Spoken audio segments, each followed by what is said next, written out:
Ayo-ke ingane wami yaqala iyangenza ngaqala ngabuka iBhayibheli ngenye indlela. Le story sika Job. Usithole walapha eBhayibhelini. Cha bafethu lento ayikwenza umqondo. Nami ngayishumayela impela ngikhumbula during COVID.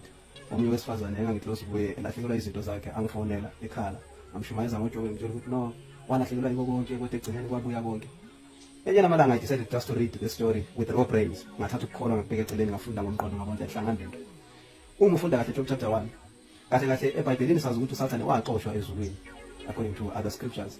And then Job chapter 1 sibona uSathane ebuyele ezulwini without reconciliation with God. But uSathane uyabuyela uhamba neingelosi uhamba nazo kubuyele ezulwini. Mafika ezulwini uyavunyelwa ukuthi angene emagedini wasezulwini. Maqeda lapho the same God oyena wamxosha ezulwini. Uyambuza ukuthi uyafuthi ngibuye emhlabeni. Ngibonile incebo yami uJob ukuthi ithembekile. uNkulunkulu lo waxosha uSathane oyisitha uphinde futhi uhlala phansi naye ezulwini. Baphuza itiye baphuza ikofi bavumelana ngempilo kaJob. What kind of a God is that? Ungayiqhatha wena ingane yakho nesitha sakho uqede uyivumele usivumele isitha sakho ukuthi asahambe siyohlukuma izingane yakho. Ngaqala ukubona lapho ukuthi uNkulunkulu ngeBhayibheli is not make sure ayikho indaba kaNkulunkulu ngeBhayibheli. Ayike naye indaba yomzalwane wa is not make sure. Usho kanjalo ngithi is not make sure ngezwi la Jehova.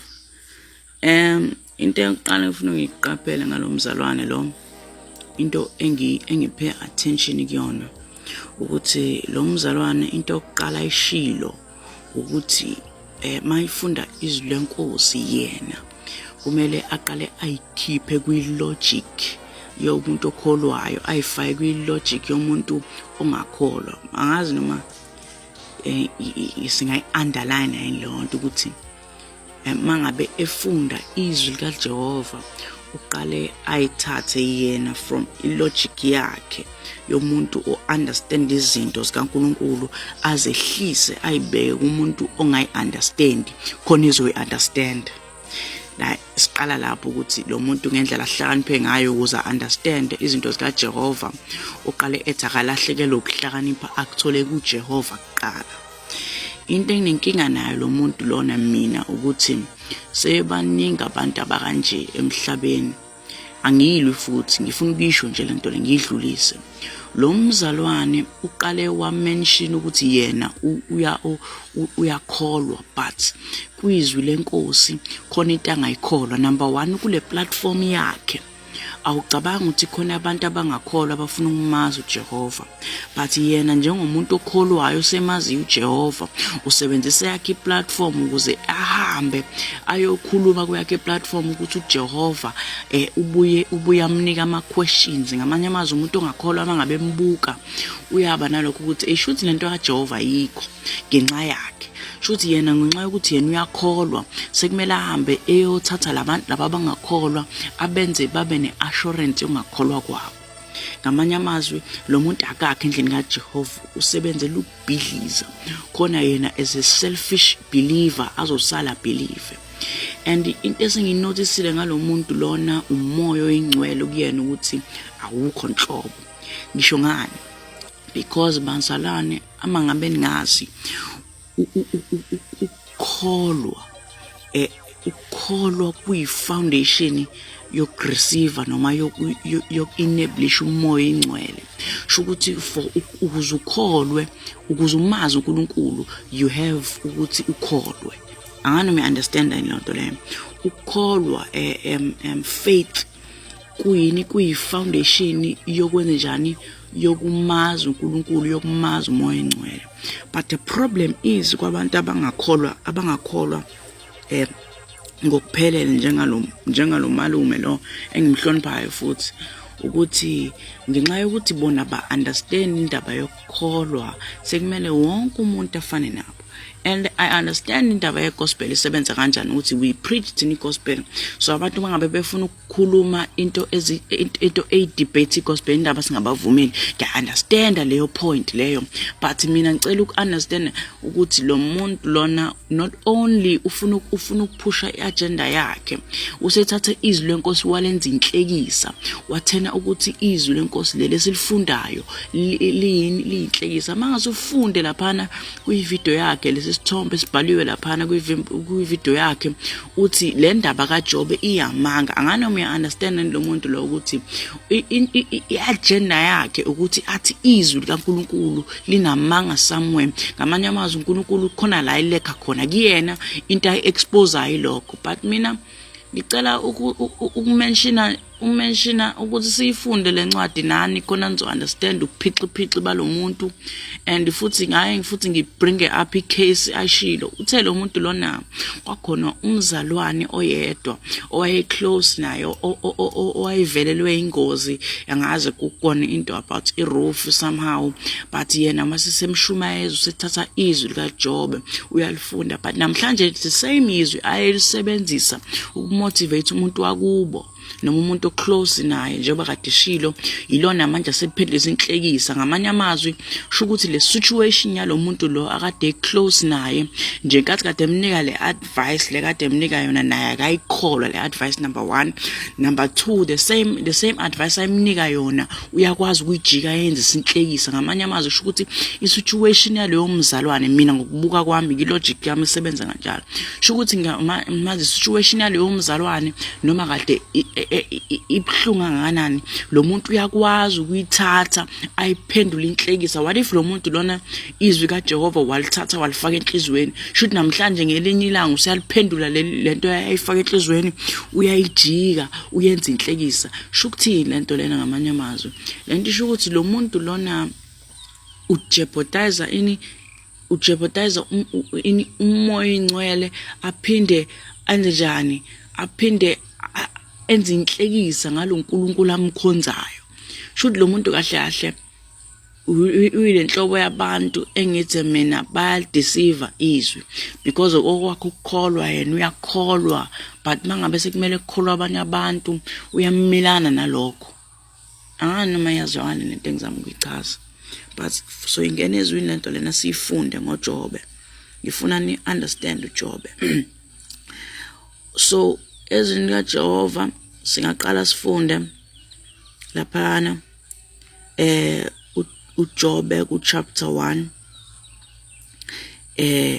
ku verse 6 kwathi ngelinye ilanga kwafika amadodana kaNkulunkulu those are the angels phambi kukaJehova that is ubuso bukaJehova right kwafika noSathane phakathi kwawo now ake ngiphindele kwathi ngelinye ilanga kwafika amadodana kaNkulunkulu those are the angels but mangabe izwi lenkosi selithi noSathane phakathi kwawo sho ukuthi le meeting evelayo lana akuyona i-meeting eminor sho ukuthi mangabe ujwayele ukufunda izwi lenkosi uyazi ukuthi ama angels anama different rankings and izwi lenkosi la emphasize uSathane wayeyikerub and that is the highest ranking of angels so sho ukuthi ngenkathi kunale meeting lena yengilosi uSathane useyavela kuleyo meeting leyo shuthi le meeting lena ebakhona shukuthi irregularity ngoba uSathane mangabe khona shuthi ukhona for irregularity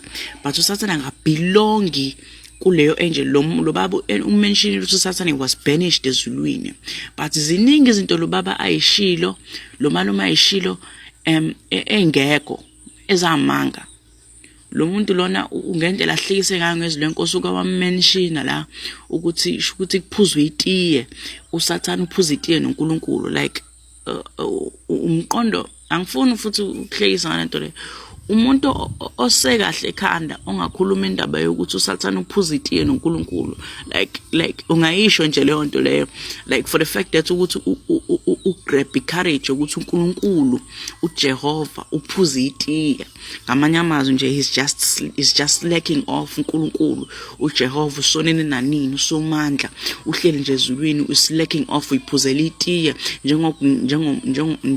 njengogogo wakho nomkhulu wakho sebeyikhathelele sebebadala sebeyiphushela isenior age yabo bayiphuzela itiye just lacking off uNkulunkulu shuthi ngitshela ukuthi nje mina ilokhuzana i-core of power of umhlaba wonke ihleli ezulwini iphuza itiye with in i-unpure angel njengoSathane ngamanye amazwi shuthi awunakho nje lokho emqondweni wakho lento ayishoyo nje injani iscrambled anganoma inhlonipho ikaJehova yikho yini but mangabe ufunda lana ukuthi there is a meeting mase kwavela usathane mayivela shothi uvela kuleyo ranking yakhe yamakerubini, but into yokuqala uacknowledge ukuthi akikho enye angel ebuziwe la ukuthi ivelaphi ngaphandle kaSathane nengilosi zakhe.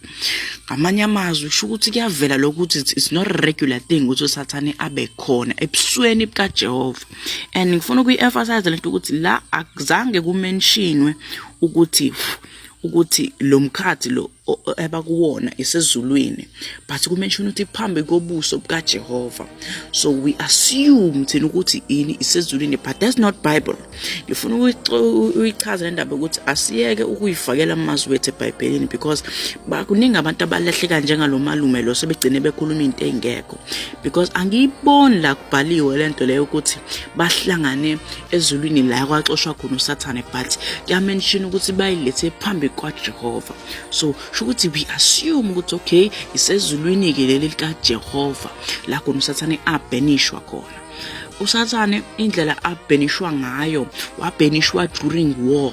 So mayifike ezulwini uNkulunkulu embuza ukuthi wena uvelaphi, fanele uunderstand ukuthi leyo nto iqhamuka at the point where uSathane is asked ukuthi is he bringing war yini, because he knows ukuthi akekho accepted la ezulwini because of ama evil spirits. So mangabe siya ku verse 7 uJehova wayesethi kuSathane uvelaphi na, uSathane waphendula uJehova wathi ekuzuleni emhlabeni nasekuhamba hambeni kuwo. Lalelani ngixoxela into encane, uzwile ukuthi uSathane ulayivela khona, hayi ukuthi it's a regular point ukuthi uhleze visit izulu, but the moment they visit izulu is because yenune assignment yakhe uSathane. Assignment yaSathane ithini? Ithi ekuzulazuleni emhlabeni, ngamanye amazwi ukuhamba around umhlaba, back and forth, ukuzungeza umhlaba.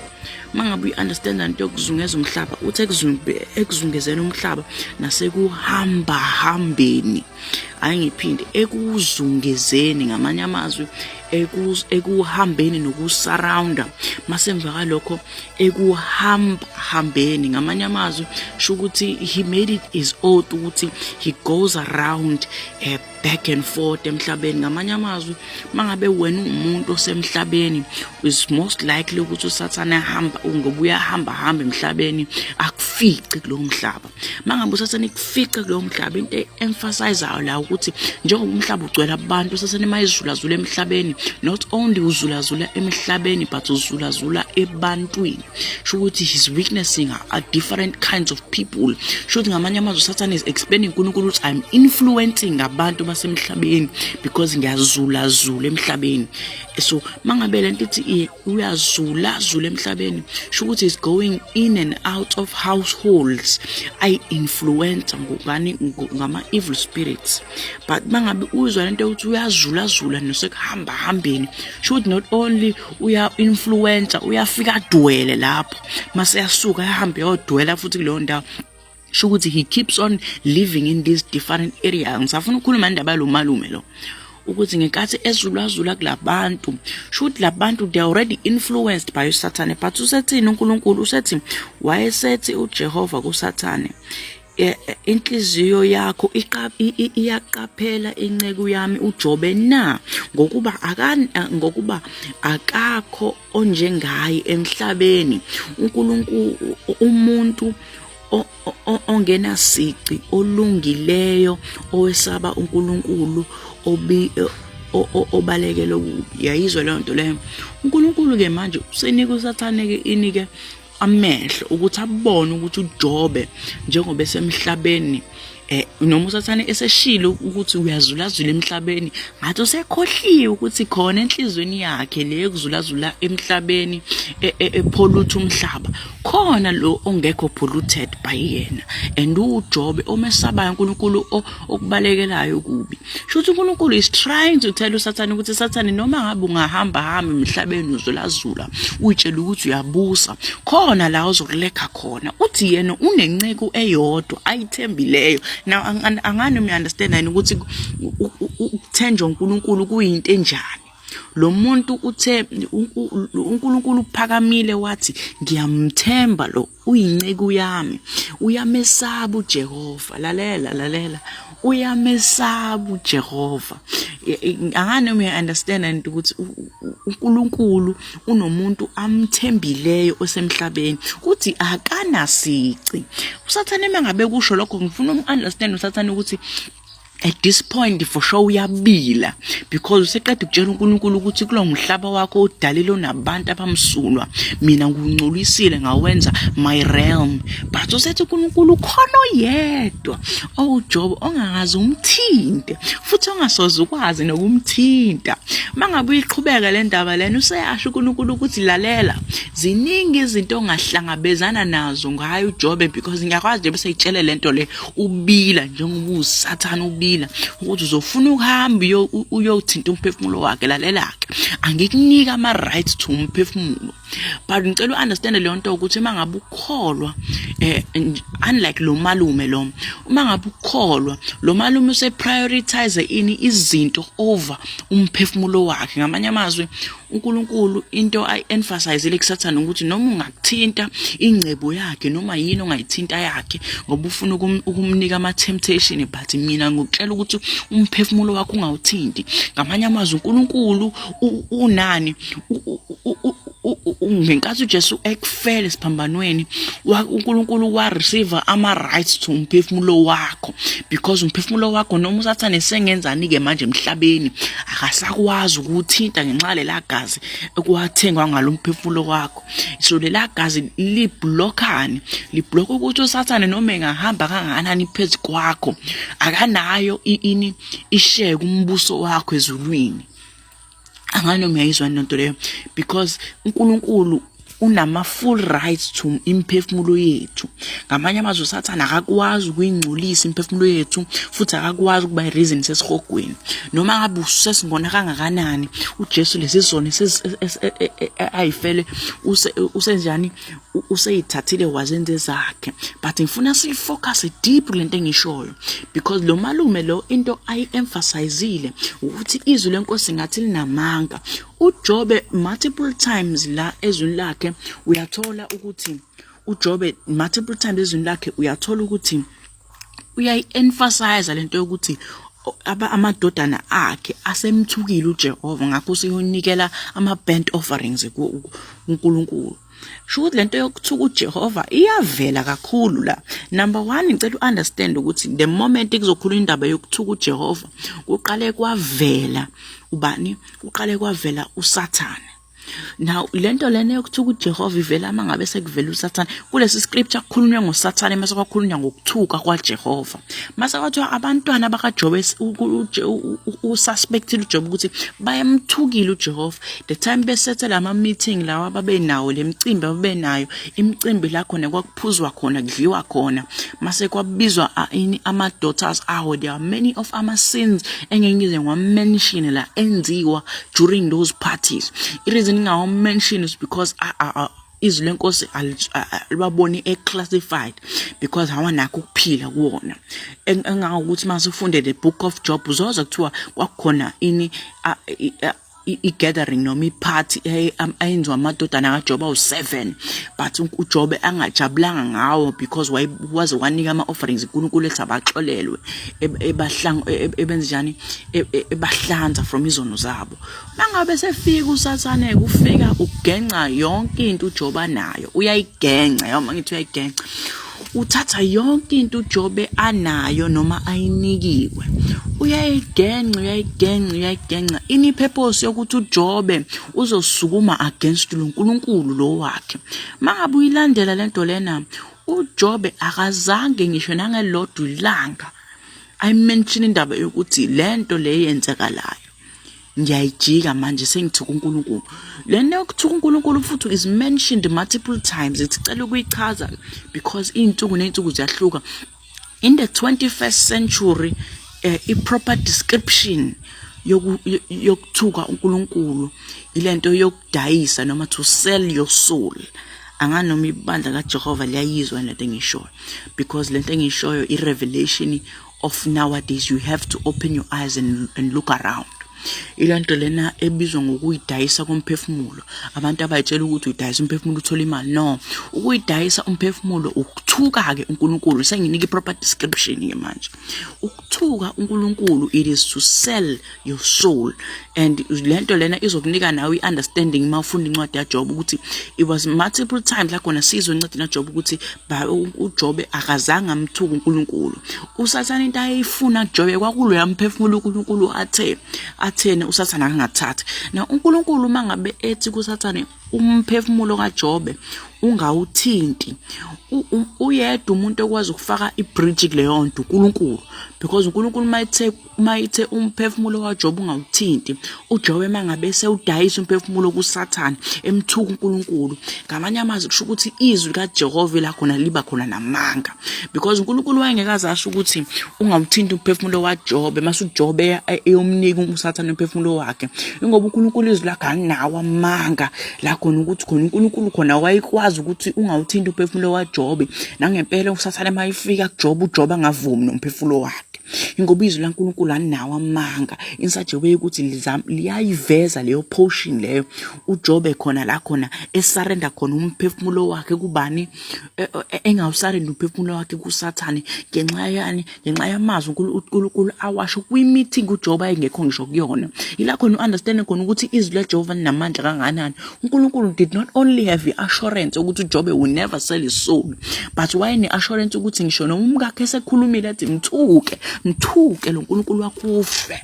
Yabo lento othi mthuke ufa mangabe ulahlekelwe umphefumulo ke sengiyakufundisa nawe malume wamanga ukuthi mangabe ufa because usesekhona ukuduka komphefumulo in those days. So uJesu mangabe esesiphambanweni njengoba sesiphambanweni elenga laphana, ukulenga kwakhe, irresponsibility yokulenga kwakhe ukuthi leya mphefumulo leyana wayeyigaina, because siyezwa ukuthi mangabe sesiphambanweni useyakhala ukuthi baba ungishiyelane, ingoba wayesexoxa uJesu Kristu esesiphambanweni ngaleya distance yomuntu noNkulunkulu ukuthi nje nkathi eseregena imphefumulo yethu uyayizwe leya distance ingena kuyo ukuthi nayi distance ivela ngenxa yokuthi wase-accept imphefumulo yayine distance noNkulunkulu. And asikho lapho ngifuna ukukhuluma ngalamanga lo malume uyamenshina la ukuthi uNkulunkulu wenza kanjani lento ukuthi accept uSathane. Lo muntu akayi-understand igrace. Igrace ke iyini? Igrace i-chamber. Ya ngichaza kanjalo, i-chamber la khona uNkulunkulu khona ekwazi ukuhlala nesoni khona, because we remember in the Garden of Eden ukuthi we were also banished from izulu. Yeah, ngisho kanjalo. So mangabe ngithi we also banished from izulu, I mean ukuthi we were banished from the Garden of Eden. The Garden of Eden being our place of ruling. No Sathane la khona ayirula khona kwakuyisezulwini, but the problem with Sathane ukuthi rulership ayifuna kwakuyi rulership of the kingdom of heaven. But uNkulunkulu akamnika ngayona. uNkulunkulu wamnika the rulership of praise and worship. Sho ukuthi Sathane control praise and worship, but praise and worship uSathane yamblind uthi wayibona ukuthi usene authority yokuthi arule the kingdom, because the kingdom ibuka yena bangabe eperforma the graces of praise and worship. Mangabe uNkulunkulu eselethi grace, leya grace leyana ithi Sathane ngikubonile ukuthi wenzile isono esikhulu kunazo zonke izono, wamukela amandla omoya obumnyama. Mina njengoNkulunkulu, because ngine grace, mina ilehlanganisa mina nawe yini i-morning star, yini i-praise and worship wangunika yona ezulwini. Amanye amazwi noma usuwonile igrace mina izongallow ukuthi mina ngikubuke wena as the praise and worship owilethe ezulwini, ngidisregard ukuthi wena wenzeni kumina, ngenxa yokuthi lento oyenzile kumina izo accumulate i-wrath noma ukudinwa kwami. Lokho akudina kuzokuhlangana ku-accumulate mase kuyajika kubuyela kuwena on the day of ini isikhoko la khona kuthiwa khona there will be an eternal punishment for Sathane for thousands of years. Lo thousands of years will represent the anger of God against Sathane, the wrath of God. Anger igama encane, the wrath of God. Sho ukuthi ini iya accumulate le wrath leyana isigcina siforme isikhoko. Lesi sikhoko esifomile irresponsibility yaso lesasihogo sifomile i-responsibility yaso. Lesisihogo sifomile i-responsibility yaso ukuthi inike uSathane against ama-graces akhe. Angane mezwe nento eshoyo. Shuthi uSathane will be punished accordingly. Angane me understand lento leyo.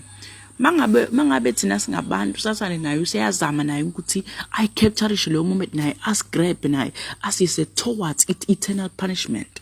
Mangabe sisa towards eternal punishment isekuvuka lento eshiwo bani yilo malume lona ukuthi I understand indaba yaJobe. uJobe akazange ayidayisa umphefumulo wakhe.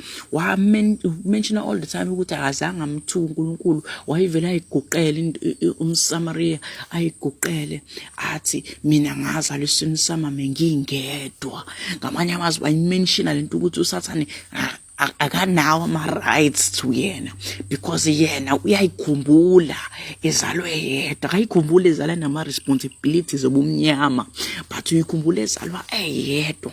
Ngamanye amazwi mangabe le ndaba ngisafuna ukukhuluma indaba ukuthi lo muntu lona ngifuna ukunabela indaba kaJobe khona uzoyi-understanda.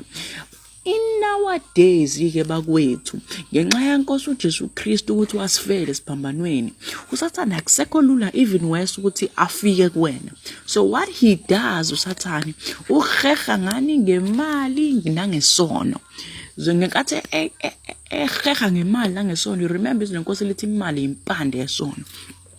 Ngenkathi likusho lokho ngifuna understand ukuthi izinkosi is trying to mention ukuthi noma imali ingasona isono but imali i-building structure of isono, because uSathane uyakwazi ukusebenzisa imali noma ingasona isono ukuze akufake esonweni. Shuthi ngamanye amazwi imali leyayisebenzayo uSathane would try ukuthi khona lento le ekhona ezweni lanamhlanje, lento yokuthwala in description.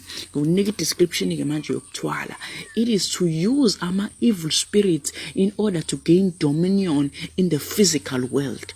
Ngamanye amazwi nje ubabona lapha abantu abathwele befika naleza imali lezana ayiqhamuke endaweni engcwele, ziqhamuke endaweni yobumnyama, ileza babusa ngazo emhlabeni. Khona wena uzobabuka mase uyababona na ubajoyine ngenxa yokuthini, ngenxa yokuthi bafuna ukukhehela ekutheni uthuka uJehova wakho. Ngenkathi umthuka uNkulunkulu wakho ke lalela ke, you lose ama-rights to your soul. But because of uJesu Kristu awukwazi ukuluza ama-rights to your soul.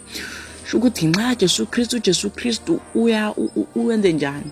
Uyakuhlukanisa wena umzimba nomphefumulo. Wena usala umzimba kuphela, Mkathi usala umzimba kuphela shukuthi usuyini ke manje? Shukuthi usuyi-dead man walking. You are literally dead but you are alive. Ingakho umkaJobe wayesithi uNkulunkulu wakho ufe, because if you lose umphefumulo you are dead. Nayi revelation enginikayo. So mangabe uzwa uNkulunkulu ezama ukuyimenshina lento leyo ukuthi mangabe umuzwa lo bhuti ethi lento akayi-understand, inxa yokuthi lo bhuti lona noma lo malume lona noma lo baba lona akawazi umoya ingcwele, but ufuna ukubuild i-platform la khona ezokhuluma khona nabantu abangakholwa yena. Mase yazi into engi-enjoyayo ngayo ukuthi uyamention ukuthi yena at least unakho lokho kukholo anakho, but uzuthi is not make sure. Now hayi ukuthi lo malume nje bengibona ngimhlupha nje kangaka, ngiyamhlupha. Akuyona i-content yakhe yokuqala engiyibonayo leyayenza kanje. Sengiyibonile ama-content akhe, bengithi mina okay mhlambe he's doing a little skit, trying to make a joke, ufuna ukuhlekisa nje kancane khona abazalwane bezohleka. But ngiyayibona lento ukuthi okay lento isine correlation ke manje. He keeps on doing lama videos. Shoot mina manje as in my perspective sengiyabona ukuthi lo muntu lona ucreate a platform yokwenza njani, yokuhlekisa ngezwi likaJehova. And I understand ukuthi yazini into engahlekisa. I know so many Christian comedians. I know so many of them because because emhlabeni wamanje we need ukuthi sibe nento ezosirelease siyibukele sihleke. So maningi ama Christian religions, ngitshela ama Christian ama-Christian comedians avelayo ku-social media, and nje bevela ku-social media ayihlekisela nje because ane-gift yokuhlekisa, ane-talent lokuhlekisa. So instead of ukuthi bathathe ithalente labo belisebenzisa ekutheni behlekise lokho kwasezweni, bakwenza khona phakathi endlini kaJehova, khona bezokhombisa ukuthi nakaJehova every single talent liyasetshenziswa, ngoba siyeza izinto kaJehova ukuthi kwakhona uPawulo owayesawusawule at the point owayehamba ebulala abazalwane, ngathi hambe babulala abazalwane, wayebabulala in the name of Jesus Christ.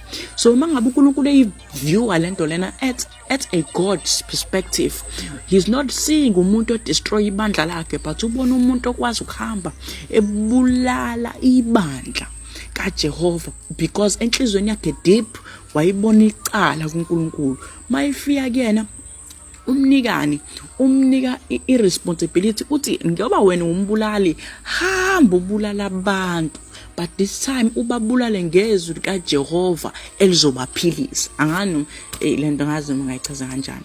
Sho ukuthi ngenkathi uPaul wayibulala abantu wababulala ngenkemba, and he used his hands. Wangafuna ukuthi igazi libe komunye umuntu, wayefuna libe kuyena because wayebahante babulala yena ngenkemba.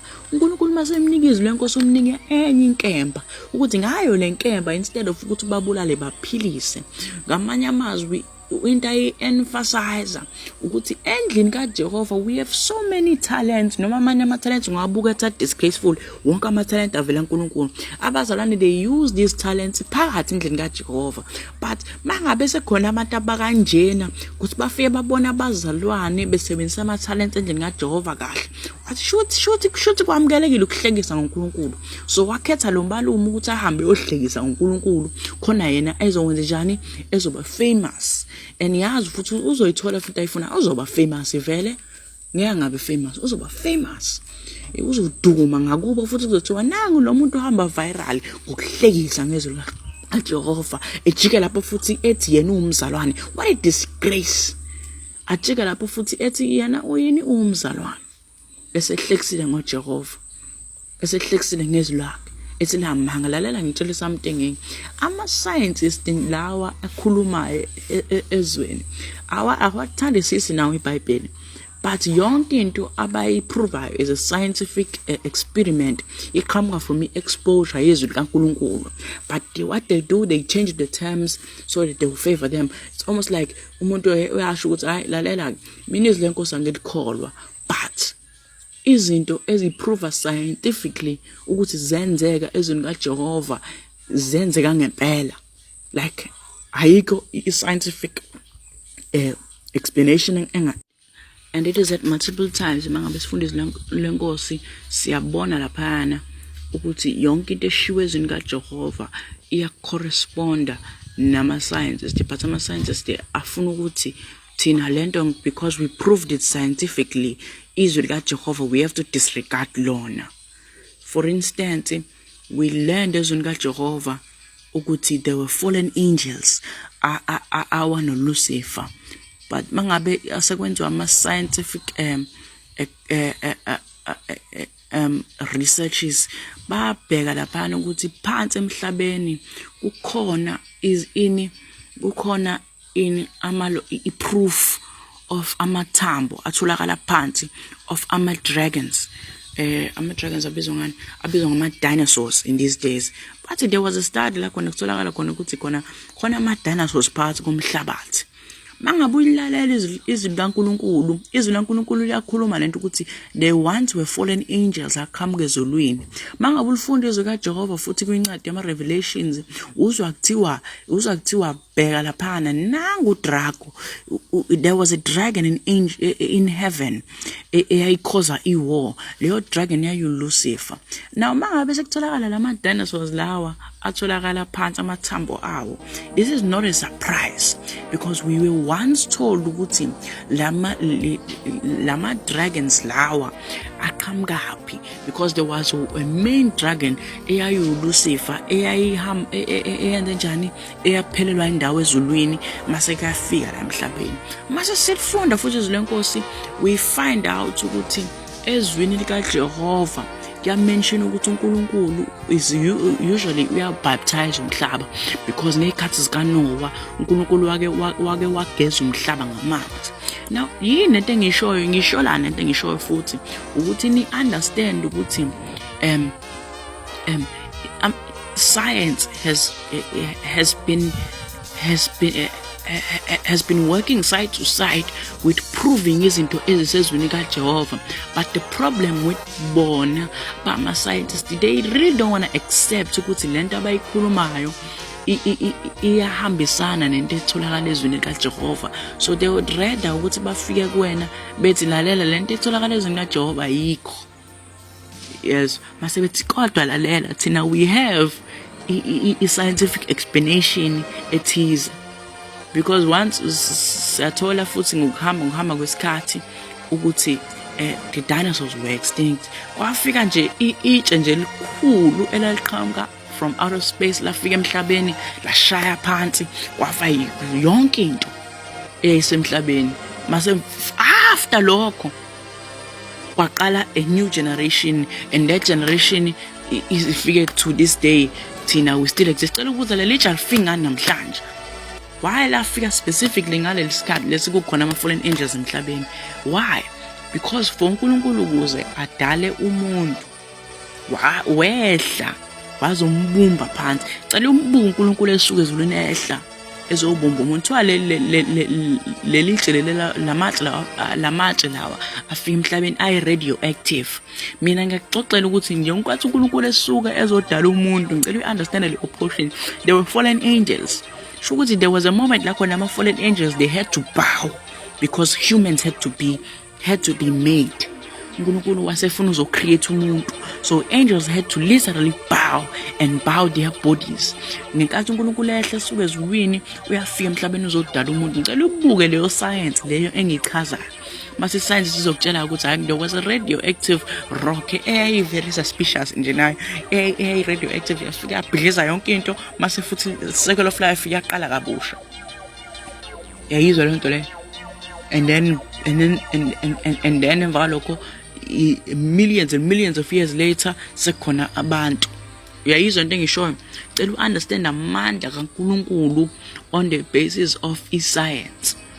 Mase uzongitshela ngalo malume ke lona ke ozofika azokutshela wena ukuthi izila Jehova yena liyamhlekisa. Le ndaba engihlalisi kahle because ngithi ngiyambheka, there are more videos of the same person saying the exact same thing. Ngiyayibuza mina ukuthi lo malume blasphemy iyamthokozisa in such a way ukuthi every single time when isho le blasphemy uyakutshela ukuthi mina ngiyakholwa, but ukukholwa kwami ngiyakuthatha ngibeke eceleni. Ungicela uyizwe lo nto leyo khona ngizofunda iBhayibheli at a rational point. Like shouldn't nje sometimes I forget about the Holy Spirit so that I would understand the Holy Spirit. Ngicela ubheke nje ibrilliance lo muntu lo ukuthi hayi lo muntu uhlakaniphe ngempela. He takes umoya oyingcwele ukuze awufunda umoya oyingcwele, uyawuthatha ubeke eceleni mase eyafunda umoya oyingcwele. Mase yabuya ke ehambe yenza content ehlekisa ngomoya oyingcwele, mase emva kalokho eyahamba yolala. Baningi abazalana bakanje. And futhi lento ngifuna sisukumele njengebandla likaJehova because baningi abazalwane abakanje. And they usually do this because bayazi ukuthi abazalwane they don't have ama platforms la khona bezokhuluma khona ngoNkulunkulu. So what they usually do is bahamba beyostinga la khona bazikona ukuthi ama platforms abo ane influence emhlabeni. Ngoba bayazi ukuthi vele nabafundisi babo ngeke baze bababone. Yayizwa le nto le. So ngiyabona nje bethu uyakholwa for sure nomfundisi wakhe angeke ambone futhi content yakhe ahambe yohlala endlini kaJehova kube mnandi, ngeke ashawe ngisho ukushawa lo malume lo mayifika endlini kaJehova. Akekho umzalwane ozohlala naye eceleni ethi ngicela ukubuza inhloso yale content oyenzayo yeyani, inhloso yayo ukuthi ukhulume ngoJehova noma inhloso yayo ukuhlekisa ngoJehova. But njengoba umbona nje lo malume esehlekisa ngoJehova mancane usayitholile into ayifunayo, and akekho futhi umuntu ozomdiscipline futhi. Yabo nje bese kukhuluma mina ke at most of the time uzozwa bekutshela ukuthi yabo I'm not a person othanda ukulwa. but ngithe mangiyibuka lento lena yavele yangangihlalisa kahle ngabona ukuthi ngcono ngisukumele ngikhuluma because ibinga akuyona ukuthi lento ngiyibona okokuqala yezo it's uvele afaka isithombe laphana asho ukuthi hayi izwi lenkosi is not make sure ngisho is this supposed to be funny afake laphana ukuthi izwi kaJehova and I get it i-opinion yakhe futhi he has a right to express his opinion. But the thing ngilwa nayo mina ukuthi lo muntu umentionile wathi yena wayeshumayela eshumayeza abantu kodwa lento ayishumayezayo ingaqhamuke kwikhuleni lo muntu lona he's one of those people abenza franchise ngoNkulunkulu. He's just running a business. That's what he's doing.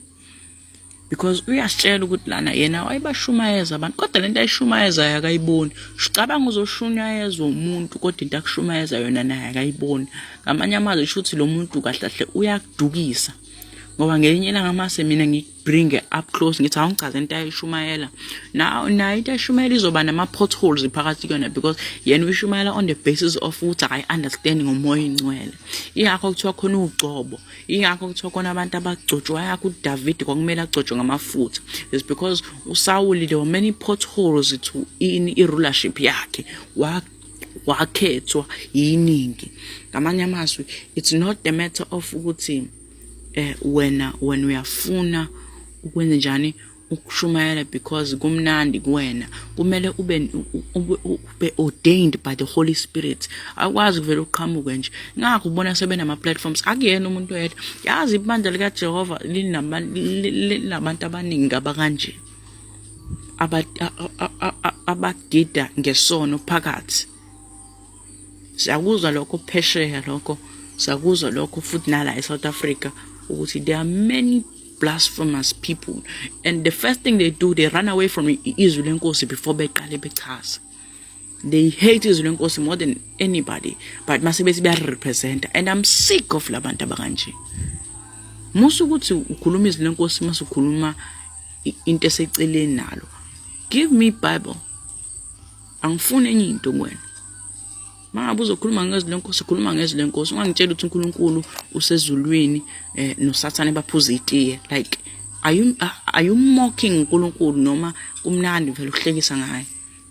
He said that he literally said that with his own mouth ukuthi uNkulunkulu ezulwini bahlala noSathane baphuza itiye mase bathi uNkulunkulu shuthi kahle uNkulunkulu uyamnyanya yena lezo into leyo mase evakala lokho futhi esho futhi enye into futhi athi uSathane noNkulunkulu ba umuntu oyedwa. I'm like he's actually lento ayisho uyamona ukuthi akayazi sisi mina mase ngihlale naye ngamtshela ukulalela uNkulunkulu has mentioned ezweni lakhe ukuthi all spirits come from him.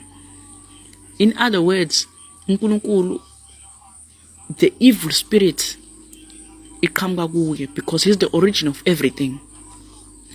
So mangabe uthi wena uSathane noNkulunkulu baqhamuke emuntwini eyodwa anganothe wena ubheka izinto at a rational perspective mina ngizokutshela namhlanje ukuthi lento eyishoyo ngendlela engekho ngayo because ezwini lenkosi uNkulunkulu ushilo wathi yonke imoya iqhamuka kena singa imoya ayingasithusi ke thina ke because thina we rule njengoNkulunkulu asikwazi ukuthi thina ke imoya mayifike is overwhelming. Base sisitshela ukuthi hayi lalela yonke imoya iqhamuka kumina but uNkulunkulu ezwini lenkosi mase sithola ukuthi uSathane waphelelwe endawo ezulwini is because uSathane wayifuna lo moya omnyama wamthokozisa mangabe sephelelwe endawo shuthi nemoya omnyama wasuphelelwe endawo ezulwini ukuthi namhlanje ezulwini umoya or the Holy Spirit surrounds heaven. That's why Sathane kwazi ukuhamba la emhlabeni is because i-judgment akakafiki emhlabeni. I-judgment ingizokuxoxela i-secret encane. I-judgment umsebenzi wayo akuyona ukuthi izokujudge ukuthi hey when uyakholwa no that's not judgment. I-judgment izokhipha all evil spirits away from it. Should the judgment is against evil spirit. That's why there's a war every single time. There is a judgment, there is a war for Makidon, there is a war eyayikhona ezulwini la khona kulwa khona ingilosi, kulwa khona uMichael elwa khona noSathane. Why leya war kwayikhona is because kwakukhona ijudgment eyafika against the evil spirits. Shukuthi evil, according to evil spirits, judgment is not only against the evil spirits, it is also against the Holy Spirit. So that's why kukhona into ekuthiwa i-war. Leya war mangabe siyenzeka ke siyahluleka evil spirits. Sivese evil spirits sisaranda umhlaba, uNkulunkulu uSathane ethi uyazulazula emhlabeni. Leya evil spirits sizulazula emhlabeni. Shukuthini? Should leya evil spirits see around us. Uthini ke manje usanele wakwaNgcobo? Usethi usanele wakwaNgcobo. Leya evil spirit leya le ayiroma around umhlaba. uSathane akhuluma ngayo mayifika phambi kwaNkulunkulu izoyithola ijudgment, and mayithola ijudgment le judgment leyana iyona ke le esibiza ngokuthi isihogo. Ila khona there will be a separation. uNkulunkulu akayithandi. uNkulunkulu mangabe siza ngicela ukusondeza kuGenesis uthi uNkulunkulu umnyama nokukhanya babuhlangene ebuxubene mangabe ekhuluma laphana nobani no Moses. Uthi lalela Moses, ubumnyama nokukhanya kwaxubene. uNkulunkulu ebumnyameni wabona ukukhanya wakuthanda. Mase wathi ukukhanya akuhlukane nobumnyama. Ingathi ukukhanya akuhlukane nobumnyama. Uthi kwaba njalo. Makabe kuba njalo wathi ukukhanya kuhle. Ngamanye amazwi uNkulunkulu was explaining ukuthi ezulwini wakhetha ukukhanya. Lokho kukhanya is the Holy Spirit. Wakuhlukanisa nobumnyama. Makabe sesizwa futhi ezulwini kwincwadi of Revelation lithi lenkosi kwincwadi of Revelation ubumnyama nokukhanya. Sorry.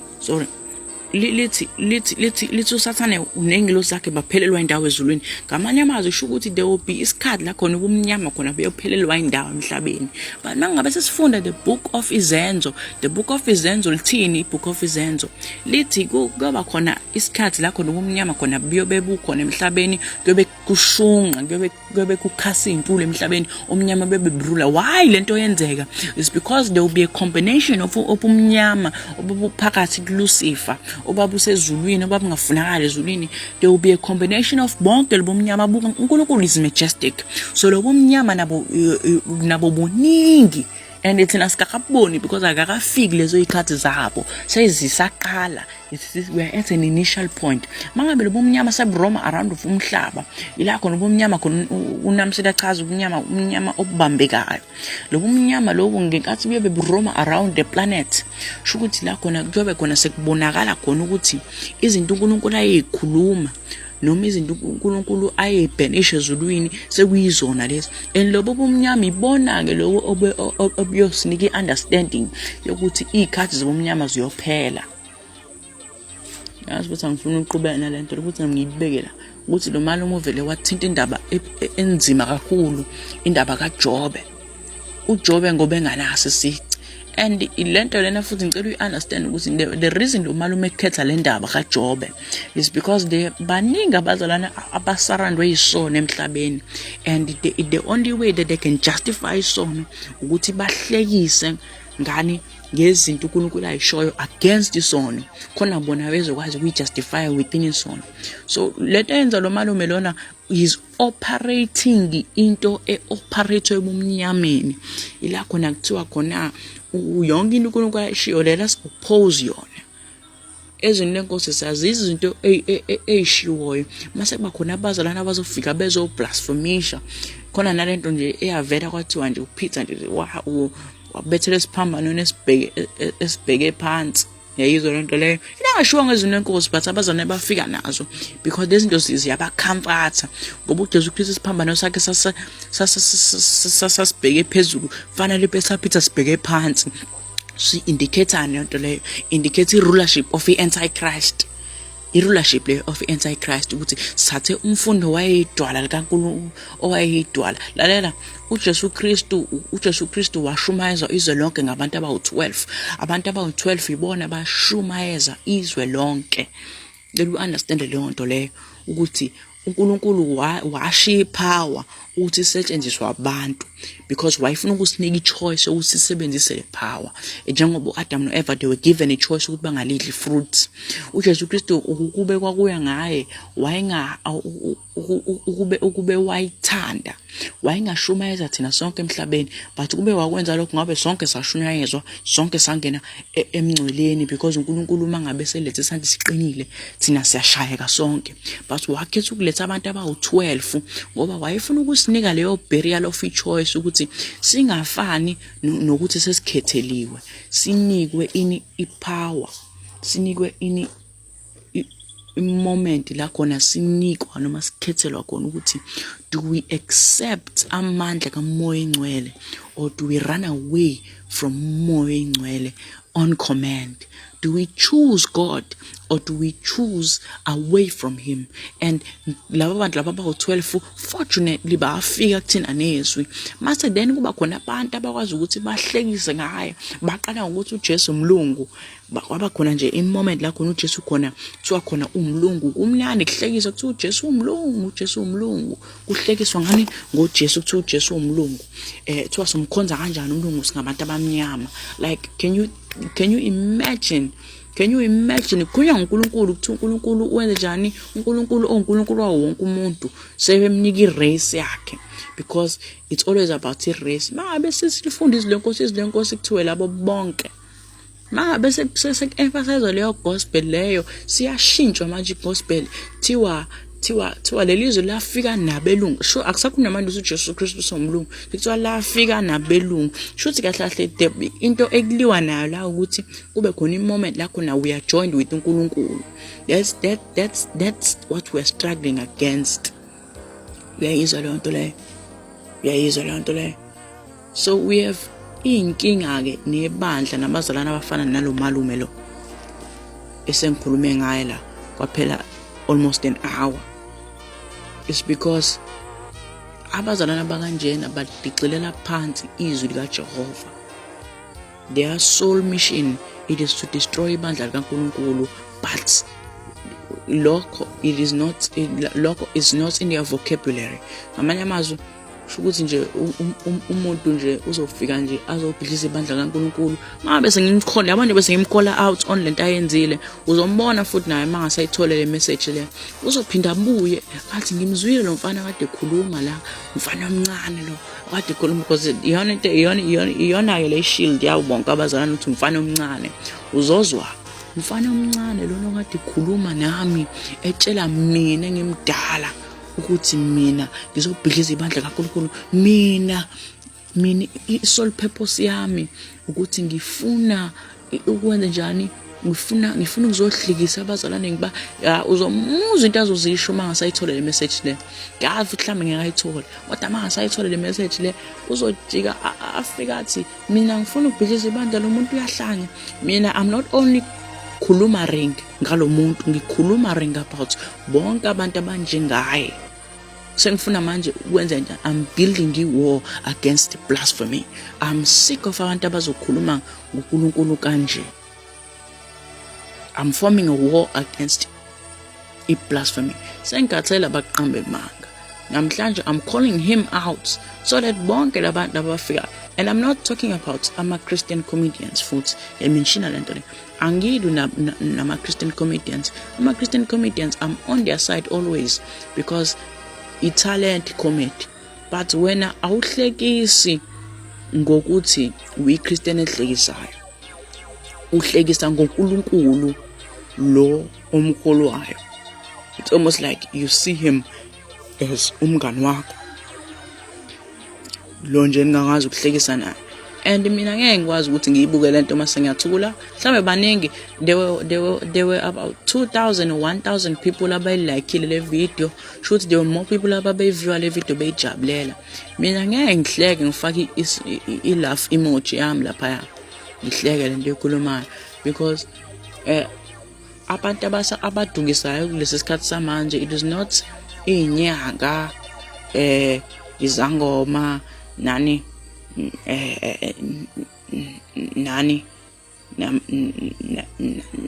nabathakathi nama magicians akusasibona labo abantu abadukisayo manje. Abantu abadukisayo sekwabani? Sekwabafundisi beni abasemabandleni, and bangasulandela ihistory yabo. You find out ukuthi labantu laba ababona ngisho abafundisi, they just people abayibhekela indlela yokwenza imali. Mase sebeqedile ukwenza imali bayabuya futhi beze kuthina bezothi lento akade beyisho iyabahlekisa bona, because they were just making a joke. Mase thina abazalwane mase siyayibona sesiduke kangakanani. Ngethwa ngithi umzalwane akathathe iBhayibheli. Umzalwane ethatha iBhayibheli ufunda izwi lenkosi. Ungakhohlwa ukufunda izwi lenkosi wena. Musu ufuna usanela ukufundela izwi lenkosi, musu ufuna uNamsela ukufundela izwi lenkosi, musu ufuna uSandisa ukufundela izwi lenkosi, musu ufuna umfundisi uSibanibani ukufundela izwi lenkosi. Zifundele wena izwi lenkosi, because these days uvele ushawe ngespin kick, umfundisi ungalindele uthola iwallet wakho usu empty ngenxa yokuthini, ngenxa yokuthi so many people are blasphemous. Base beyahamba futhi beya kuma platforms abethi mina ngumfundisi othwele. Sengisindiswe kangaka nguwe, mina kade ngihlala entindisweni nawe, wena usungitshela ukuthi uthwele. Shuthi ngamanye amazwi yonke le mali kade nginika yona nje bekuyisithwalo sakho. Shuthi kahle kahle iblasphemy iyakhula endlini kaJehova, and ngiyaqala le wonga lo malume, and it's going to be many times la khona ungizwa khona ngikhuluma against abantu aba-undermine umoya engcwele. And anginendaba futhi ubani futhi ufuna ukungibamba back, ubani futhi ozothi angi-understand mina. Manje from now on I'm dedicating isikhathi sami to going against blasphemy, and angifuni umuntu ozongitshela ukuthi Sanele ungayenzi leyo nto leyo. Ngizoyenza nje, ngizoyenza futhi ngingena ngesifuba futhi, because lo nkulunkulu engimkhonzayo amandla anawo, akuwona ukuthi undermine abantu abafana nalo malume lo. Ngiyathanda nonke, nibusiseke uJehova ophilayo egameni lenkosi uJesu, amen. Thanda ukuthatha lethuba ngibingelele igama lami uNamsila wakwaDlamini. Bazalwane ngisindisiwe, ngiyamthanda kakhulu uJesu.